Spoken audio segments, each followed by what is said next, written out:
Salam jemaat yang dikasihi oleh Kristus. Kiranya kebenaran firman Kristus terus menyapa hari-hari yang kita jalani. Satu perenungan tema kita, fokus kepada janji firman-Nya. Saya bacakan di dalam Bilangan 14 ayat 1. Tuhan berfirman kepada Musa, "Berapa lama lagi bangsa ini menista aku?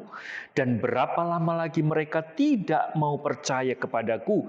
Sekalipun sudah ada segala tanda mujizat yang kulakukan di tengah-tengah mereka." Jemaat yang dikasihi Tuhan, di tengah segala situasi sulit hidup kita, mana yang menjadi fokus untuk kita boleh menjalani hidup? Mendengar berita di tengah kesulitan dunia dengan krisis yang saat ini dialami dari resesi dunia yang ada, atau kita tetap berfokus kepada apa yang menjadi perjanjian Tuhan yang sanggup menyertai dan memelihara kita. Saudara, kita belajar perjalanan umat Israel ketika sudah hampir menuju tanah perjanjian. Musa diperintahkan oleh Tuhan untuk memilih wakil daripada 12 suku untuk boleh masuk kepada tanah perjanjian, mengintai keadaan mereka. Selama 40 hari mereka masuk, mereka menyaksikan tanah, keadaan, situasi kota dan rakyatnya. Setelah 40 hari selesai, mereka kembali dan rakyat Israel yang saat itu berkumpul di hadapan Musa dan Harun. Dan kemudian 12 suku mengatakan apa yang mereka lihat selama masa pengantaian 40 hari. 10 orang mengatakan berita yang busuk, berita kebohongan. Mereka mengatakan bahwa kota yang akan dimasuki tanah Kanaan itu adalah kota yang berkubu, rakyatnya rakyat raksasa yang besar, bahkan akan bisa memakan orang. Dan juga sekalipun dikatakan bahwa tanah itu limpah dengan susu dan madu. Sementara dua suku yang diwakili oleh Kaleb dan Yosua mengatakan bahwa jika Tuhan menghendaki sesuai dengan perjanjiannya, kita tetap bisa menduduki tanah itu dan Tuhan menyertai dan akan memberikan kemenangan. Namun disayangkan, rakyat bangsa Israel pada saat itu lebih mendengar berita busuk, berita kebohongan daripada 10 wakil daripada umat Israel pada situ dari 10 suku itu. Dan mereka berteriak di hadapan Tuhan.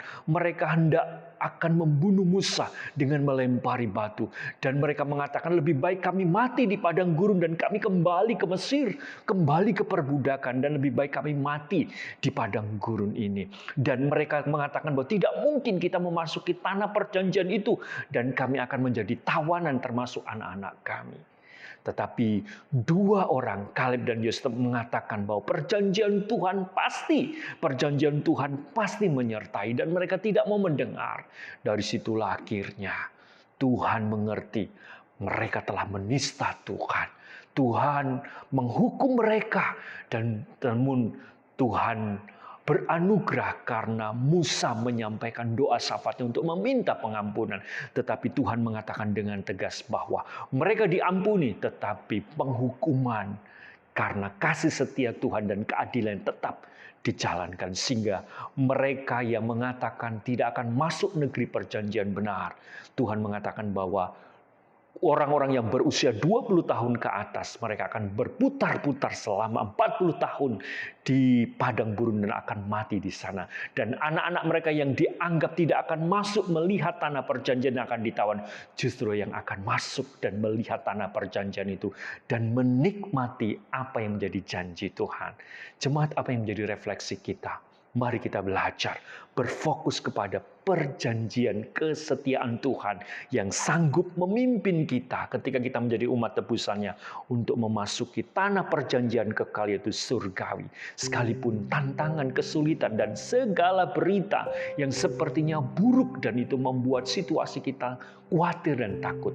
Tapi firman Tuhan mengingatkan saudara dan saya, terus berfokus kepada perjanjian kesetiaannya, tetap percaya kepada firman-Nya, dan Tuhan menyertai perjalanan langkah kita hari ke hari, dan kemenangan demi kemenangan sesuai janji Tuhan. Mari kita pegang teguh, kita kokoh dalam firman-Nya, kita berdoa. Tuhan teguhkan iman kami, supaya tidak terombang-ambing dengan segala berita yang menakutkan. Dan hidup kami tidak menista Engkau dengan ketidakpercayaan kami, dengan keraguan kami, dengan pemberontakan kami. Dan kegagalan umat Israel menolong kami belajar percaya perjanjian setia Tuhanlah yang menyertai, yang mendukung kami dan menggenapi semua rencana-Mu sampai kami memasuki negeri kekal surgawi di dalam penyertaan dan pemeliharaan. Dalam nama Yesus, amin. Tetap setia dalam firman-Nya.